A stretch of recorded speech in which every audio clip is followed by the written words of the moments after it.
ഇതിപ്പോൾ ഞാൻ ഇന്ന് ചെയ്യാൻ പോകുന്ന സ്ലീവിനൊരു പ്രത്യേകതയുണ്ട് കേട്ടോ.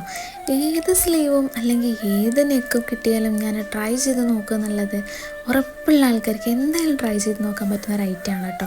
ഞാനൊക്കെ എല്ലാ തവണയും ഒരേ സ്ലീവ് മാത്രമേ സ്റ്റിച്ച് ചെയ്യാറുള്ളൂ.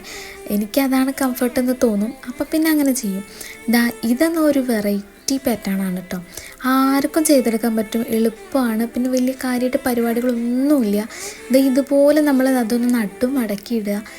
ചെറിയ ചെറിയ പ്ലേറ്റുകൾ ഇട്ട് കൊടുക്കുക, എന്നിട്ട് ജസ്റ്റ് ഒന്ന് അടിച്ചു കൊടുത്തു കഴിഞ്ഞാൽ മാത്രം മതി. അപ്പോൾ ഇത് നിങ്ങൾ എടുക്കുന്ന സമയത്ത് ഇതിൻ്റെ ഹാം ഹോളിൻ്റെ അവിടെ ഇങ്ങനെ കുറച്ചുകൂടെ കൂട്ടിയെടുക്കുകയാണെങ്കിൽ നന്നായിരിക്കും കേട്ടോ. നീളം ലെങ്ത്താണ് ഞാൻ ഉദ്ദേശിച്ചത്. അപ്പോൾ ഈ ഷോൾഡറിനടുത്ത് ജോയിൻ ചെയ്യണ ആ ഭാഗത്തുനിന്ന് കുറച്ച് നീളത്തിലെടുക്കുകയാണെങ്കിൽ നമുക്ക് ഇതുപോലെ സ്ലിറ്റുകൾ ഇട്ട് കൊടുക്കുന്ന സമയത്ത് ആ ഇറക്കം കുറഞ്ഞു വരില്ല.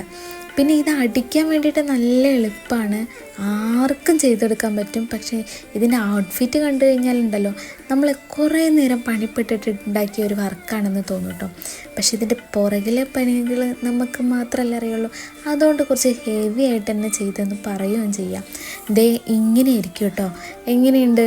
നമുക്ക് നന്നായിട്ട് നല്ലൊരു പ്രത്യേക ടൈപ്പായിട്ട് ഇല്ലേ? ഇനി ഇത് ഞാൻ സ്ലീവ് ജസ്റ്റ് നിങ്ങൾക്ക് കാണിച്ചു തരാൻ വേണ്ടിയിട്ടായിരുന്നേ. അപ്പോൾ അതുകൊണ്ട് തന്നെ നമ്മൾ സ്ലീവ് അറ്റാച്ച് ചെയ്ത് കൊടുത്തിട്ടില്ല. ഇങ്ങനെയാണ് വരുന്നത് കേട്ടോ. ഔട്ട്ഫിറ്റ് എങ്ങനെയുണ്ട് നിങ്ങൾക്ക് ഇഷ്ടമായിട്ടുണ്ടെങ്കിൽ എന്തായാലും ഒന്ന് ട്രൈ ചെയ്ത് നോക്കണേ.